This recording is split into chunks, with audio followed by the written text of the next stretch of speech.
Hi, my name is Chandra, and I make geometry art that is inspired by patterns found in nature, spirographs, and symmetry. All my designs are created by using a computer. I write code that tells the computer to rotate shapes around a central point, and where the computer places those shapes is based on waveforms. Waveforms are really great for creating patterns because they repeat over and over again. All my designs start from one simple shape though, such as this design here, which was created by rotating a heart shape over and over again until this pretty pattern appeared. And this drawing was done with a AxiDraw pen plotter, which is how it was drawn using pens. Not all of my designs are geometric though. I also enjoy using more organic shapes. In this case, this is a sine wave that is drawn as a circle. And so basically the form looks kind of like a puffy star. It's being repeated much like the other designs, and this one is really cool because it looks like a sea creature in the end. It's drawn with a white pen on black paper, which is one of the advantages of using a pen plotter, is being able to do white prints on black paper. Symmetry is a really important aspect of my work. Humans have bilateral symmetry, so the left side of our body and our face are a mirrored reflection of the right side of our body and face. In nature, you also have rotational symmetry, which is what my art deals with. And so basically, I have one shape here. This is a cube, and that's being rotated, and it's just being rotated around over and over again from this central point. And that is what results in this pattern. And basically, all I'm doing is changing the waveforms that I'm using and their speed. So essentially how fast or slow that waveform is determines the pattern.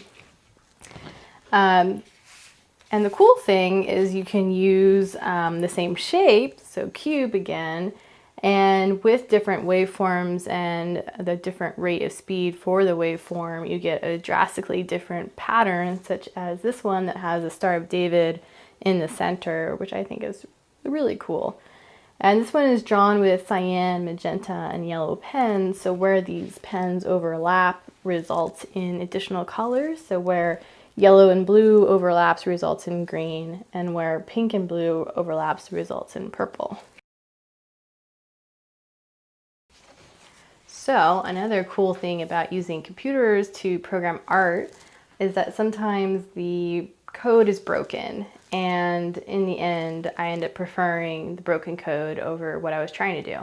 In this case, I was trying to draw a sine wave as a line, and the output was ending up segmenting with lots of little lines, and I really preferred that result from the computer, so I kept it.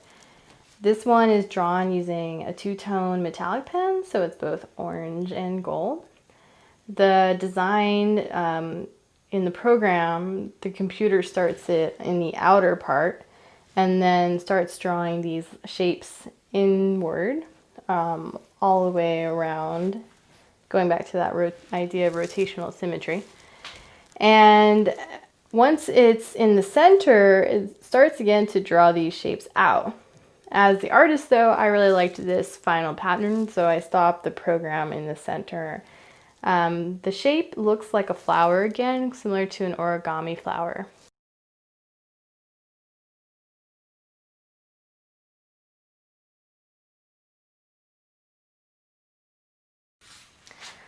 This design is created using the shoreline data of Lake Tahoe, which is a lake in California. So this is using the actual map data of the outline of the lake, and it's again being rotated, going back to that idea of rotational symmetry. So the resulting pattern looks very flowery. I used 3 different pens to draw this one so that it had sort of the feel of Lake Tahoe and all the different shades of blue. Lake Tahoe in California is known for being very blue and beautiful, and I wanted to capture that in this print. The feel of this is a lot different from the other designs because it's using that more organic kind of line that varies a lot. No video I could share with you would be complete without a demo of the actual plotter. To get started in using the plotter, I have a piece of paper here and I'm going to position it on the board. The paper needs to be parallel to the plotter so that it'll be straight, the resulting print. How it's going to work is this arm is going to come out and draw the design. So I need to get my pen ready. I'm going to just get the ink flowing here and make sure the pen is good to go. Then I'll place it in the pen holder. I have a little 3D printed piece here that helps me make sure the pen is always at the same height. And once everything is set, I'm going to come over here to my computer. This is the design we're going to draw today, so it's my heart spirograph. And then all I have to do is just send this from the computer to the plotter.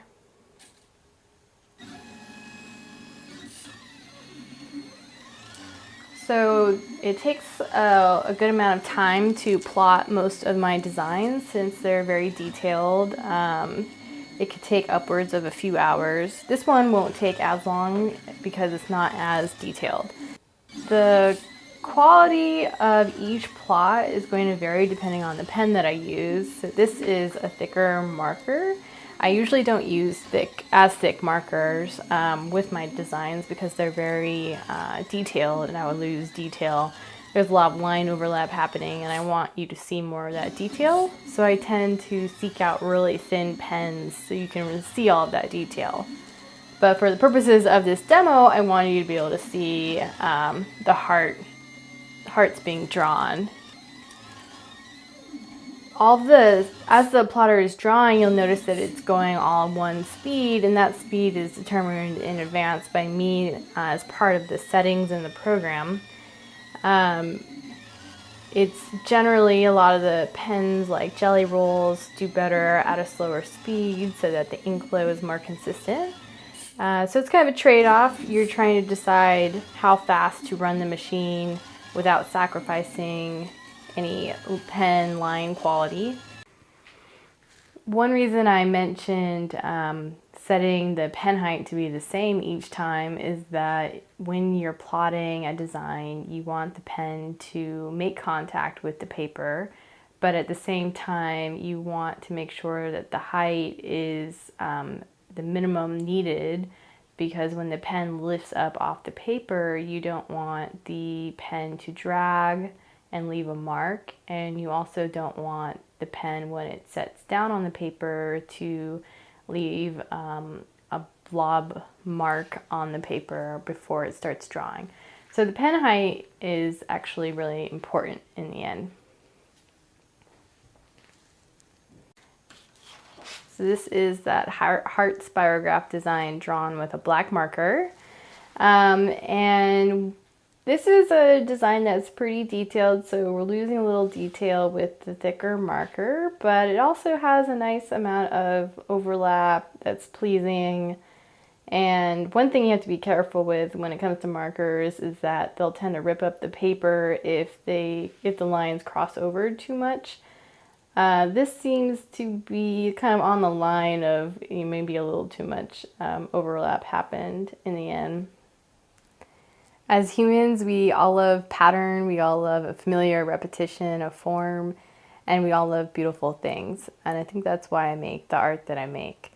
It's really cool to take an initial shape and programmatically rotate it based on waveforms and have this more beautiful pattern that's bigger than that initial shape emerge.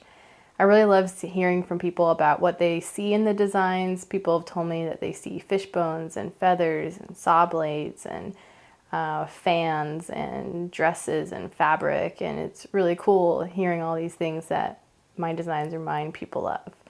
And it all just started from one simple shape in the end.